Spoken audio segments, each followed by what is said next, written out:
دنیا کے اندر اجو کو ڈین قرآن کی عظمت جو ڈین ملائے ہوئے قرآن کے تقدس جو ڈین ملائے ہوئے جو تو سویڈن کے اندر ایک کافر ایک ظالم حکومت کی سرپرستی میں انہیں قرآن مجید کے عید الاضحیٰ کے دہاڑی کے جلائے ہوئے نہ صرف جلائے ہوا پر گستاخی کیا قرآن کے ساڑے کرے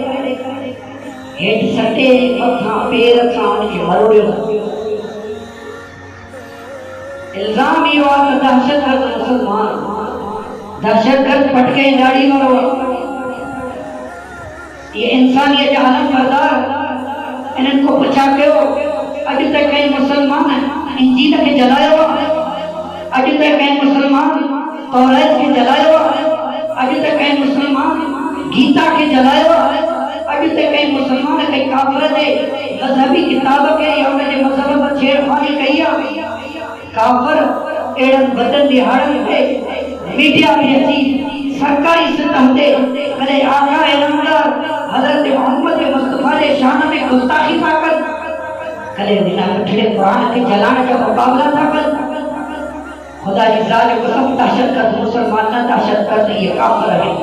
یہ دین کا دشمن ہے جن مسلمانوں کے مجبور کر تھا جنگ مسلمان کی ایزان دے لائے تکلیف دینے کے لائے قرآن کے جلان قرآن کے اللہ ذکر ہے اِنَّا نَحْنَ نَزَّلْنَا الذِّكْرَ وَإِنَّا لَهُ لَحَافِظُونَ برطانیہ زور لگائے امریکہ زور لگائے دنیا کی حکومتیاں طاقت زور لگائے پر رب ہن قرآن کی حفاظت ذمہ پان تکھن واگے فرمائے ہن قرآن کے اساں نازل کیو ہے کہ حفاظت پیسہ